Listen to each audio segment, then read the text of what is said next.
back at the Quality Connect YouTube channel. My name is Trevor, and this is Andrew Wellwood, the founder of QualityConnect.ca. Thanks, Andrew, for coming in today. Morning. All right, let's talk about the benefits of a project manager for your build. So here's a quote from an anonymous source. If you're the smartest person in the room, you're in the wrong room. Right.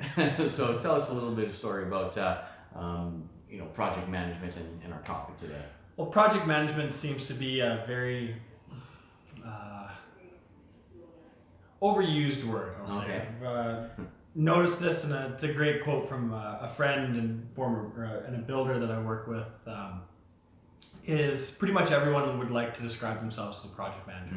Okay. If you're driving around in a truck and you're an independent business owner and you have spare room on that truck for logos, usually people add in the word project manager.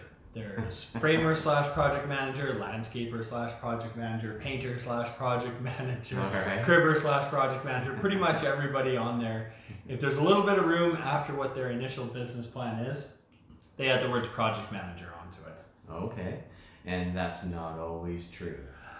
Yeah, being a project manager, it's very open to interpretation. Managing a project can be anything from handling the work that you were scheduled to do yourself. If you were a painter, you manage that painting project.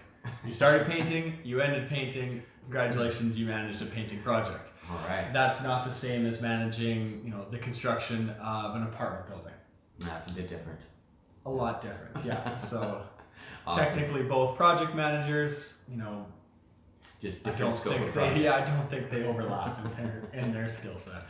Perfect. So, according to your expertise, does every new home build need a project manager? Every new home build will have a project manager. If you haven't designated one, then you're in trouble. Okay. Sort of like if you're sitting at a poker table, if you can't tell who the sucker is, you're the sucker. Somebody has to be managing who's taking care of the bills. If you're leaving it up to the trades, then yes, that framer / project manager is now a framer / project manager, and he's taking care of everything at that scope of work. So he's taking care of his work, and he's gonna start managing other trades that are coming in while he's on site and managing deliveries, and sometimes that's a great thing. If you've got a very knowledgeable framer, then that's an excellent thing. I know a cribber that project manages right up until backfill. It makes his life easier, and it makes the builder's life easier. He schedules the trades around what he's doing. He knows his crew better than the builder knows his crew, and he does an excellent job at it. The house gets to backfill sooner than it would if the builder was doing it. Work involved by the builder works out really well. Awesome. So yes, every build does need a project manager, but you can delegate. That cribber that I know does a lot of work like that, and the builders absolutely love it. They call him up, say this is when the excavator's starting, and the builder doesn't really have to do anything until backfill. Works out really well for him. I do the same with framing. I like to take care of everything going on because then I don't have to have a third party involved. If I need lumber, I don't need to call the builder to call the lumber company to get the delivery. I can just call the lumber company directly. Works out very well for me. It works down the ways like that in certain trades, but certain trades if not. And you definitely need someone overseeing that. That's not the kind of freedom you want to give someone you haven't worked with before. You see someone wearing a white hard hat. Hey, you. Yeah, they sell white hard hats at Rona. It's not a degree to get a white hard hat, just so you know. Man, okay. Yeah. So how does a project manager save you time and money? By keeping you on budget. By keeping you on time. By keeping you on time, they keep you on budget. Okay. If your job's going through, project manager schedules everyone so there isn't downtime, there isn't lag in your project. It can go through nice and smooth. And if everyone knows the scope of work that they're doing, they're not having to come back. If you have to bring a trade back, somebody's eating that cost. Either the trade's eating that cost because you didn't explain specifically ahead of time what needed to be done, and they had to come back to finish their job. The trade's not going to be happy. They're losing time. Like they're having to take time out of their schedule, pay employees, travel time, everything like that to come back and finish the job. Or the trade's billing you. As a builder, saying, you know what, we did our work according to what you had said. If you want us to come back and do changes and extras or redo something, then we're billing you for it. And that costs you as a builder time. It costs you money, obviously. Yeah. And slows down everything. And then you've got a project manager that instead of being able to bring all the trades he has scheduled afterwards, he has to call them all back and push them all back a couple days because you had to bring the drywaller back because he didn't know that that was a door and he thought it was a closet return or something like that. Yeah. So that's a big thing, keeping things on time and on budget. So how many projects can a good project manager handle at one time? That's a good question. It depends a lot on the project manager. It also depends a lot on the project. I know a lot of larger builders, a good project manager, if everything's scheduled and everything's down and they don't have to reinvent the house has been built multiple times, they can handle 20 to 30 projects on the go at a time. Okay. If you are a smaller builder or you're a custom builder, you don't want to handle more than 5 on the go at a time because it is the first time everything's being built. You're working with a homeowner. You're going to have to be by to stop through and check everything out. So yeah, around 5 would be an ambitious thing for a project manager to tackle if they're doing everything themselves. It also depends on your backup staff. If you've got a construction site supervisor who's going by the site regularly, or if that falls on your plate, Right. So there's some things to think about when you're considering a project manager for your job, but it's important to have one.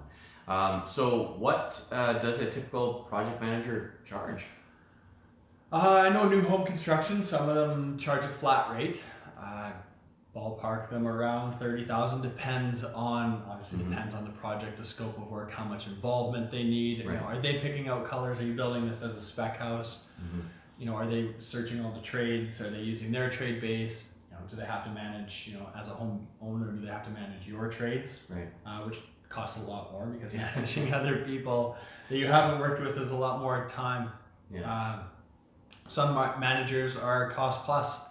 They charge a certain percentage based on what goes into the house and any extras and everything like that adds on. Some of them it's a monthly fee. So it all depends on how you want to schedule your build and what type of project manager you're working with. Okay. So what kind of credentials should you be looking for in a project manager? I know this is horrible for project managers that are just starting to get into the industry, but you want to look for experience. And I know it's one of those really difficult things where, if everyone wants experience, how do I get experience to show that I have experience? That's a really tough hurdle for you to Experience is being on the tools and working yourself up that position, really. Yeah. A good project manager should have a background in some area in the trades. They should know some certain area of the trades. They don't have to be a journeyman, they don't have to have run a company, but they should have a background in some area of the trades. Project management degree is useful but not necessary. I've seen people that say they want a civil engineering degree. I don't think that helps at all. I've worked with some really special engineers that should not be on a project. And I've worked with some people that have had no formal schooling at all. They come out of any different industry, and they do extremely well. It's managing people and managing trades. And being very, very thorough. That's all it takes to be a good project manager. Sounds super easy, but being super organized is not the easiest thing. No. Agreed. Yeah. I've been on both types of sites, and I can agree with you 100%. With having a construction background myself, I've been in both places, and having someone who knows what they're doing and can organize properly means all the difference in getting stuff done on time, getting questions answered, and not having frustration with other trades because you're confident that what they say is going to happen on that day, and they have the answers for you. Whereas if someone is not organized and they're not looking after the job, it's just no end of frustration, no end of it. Yeah, it makes a huge difference working on those sites. And if you're organized and you know what you're doing, people are going to come back and work for you again and again, and you're going to be very successful as a project manager because you're going to have very loyal trades, and it will answer the phone anytime you call and say, yeah, I would love to do a job. What are we doing this week? Yeah, exactly. So that is some great information that you shared with us about project management and why you should have a project manager on your job, and some of the ins and outs there for you. And if you liked what you heard here today, please subscribe to our channel, tell other people about it, share it around, and give us a thumbs up and maybe make some comments below. That'd be awesome. And thank you so much, and we'll see you guys next time.